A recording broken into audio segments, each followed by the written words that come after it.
Okay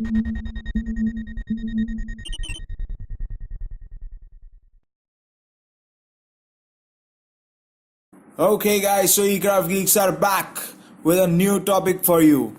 Astable multivibrator. An astable multivibrator has no stable states. Once the multivibrator is on, it just changes its state on its own after a certain time period which is determined by RC time constant. A DC power supply or VCC is given to the circuit for its operation. Now let's learn about the construction of a stable multivibrator. Two transistors named Q1 and Q2 are connected in feedback to one another. The collector of transistor Q1 is connected to the base of transistor Q2 through the capacitor C1 and vice versa. The emitter of both the transistors are connected to the ground. The collector load resistor R1 and R4 and the biasing resistor R2 and R3 are of equal values. The capacitor C1 and C2 are of equal values. The figure shown is of a stable multivibrator.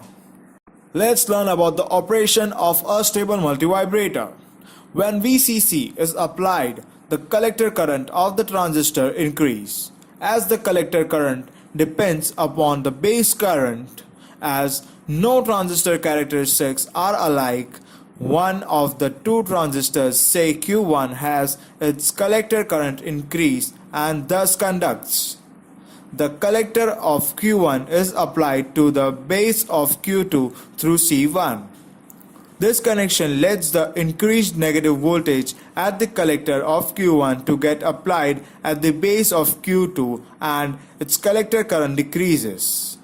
This continuous action makes the collector current of Q2 to decrease further. This current, when applied to the base of Q1, makes it more negative, and with the cumulative action Q1 gets into saturation and Q2 to cut off. Thus the output voltage of Q1 will be VCE saturation and Q2 will be equal to VCC. The capacitor C1 charges through R1, and when the voltage C1 reaches 0.7 volt, this is enough to turn the transistor Q2 to saturation. As this voltage is applied to the base of Q2, it gets into saturation, decreasing its collector current. This reduction of voltage at point B is applied to the base of transistor Q1 through C2, which makes the Q1 reverse bias. A series of this action turn the transistor Q1 to cutoff and transistor Q2 to saturation.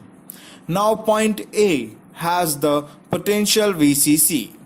The capacitor C2 charges through R2 and voltage across this capacitor C2 when gets to 0.7 volt turns on the transistor Q1 to saturation. Hence the output voltage and the output waveform are formed by the alternate switching of transistor Q1 and Q2. The time period of this on-off state depends upon the value of biasing resistor and capacitors used, that is, on the RC values used. As both the transistors are operated alternately, the output is a square waveform with the peak amplitude of VCC. The output waveform at the collector of Q1 and Q2 is shown. The frequency of oscillation. The on time of transistor Q1 or the off time of transistor Q2 is given by T1 is equal to 0.69 multiplied by R1 multiplied by C1.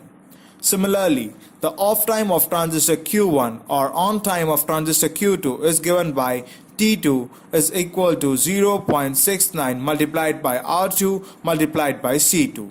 Hence, total time period of square wave is T is equal to T1 plus T2 is equal to 0.69 the whole bracket R1 multiplied by C1 plus R2 multiplied by C2. As R1 is equal to R2 is equal to R and C1 is equal to C2 is equal to C, the frequency of the square wave will be F is equal to 1 divided by T, where T is equal to 1.38 multiplied by R multiplied by C. Advantages. The advantages of using an astable multivibrator are as follows. No external triggering required.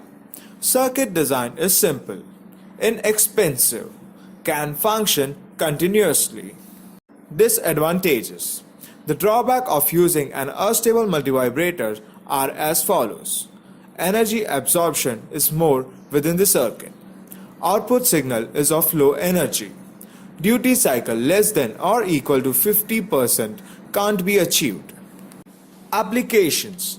Astable multivibrators are used in many applications such as amateur radio equipment, Morse code generator, timer circuits, analog circuits, and TV systems.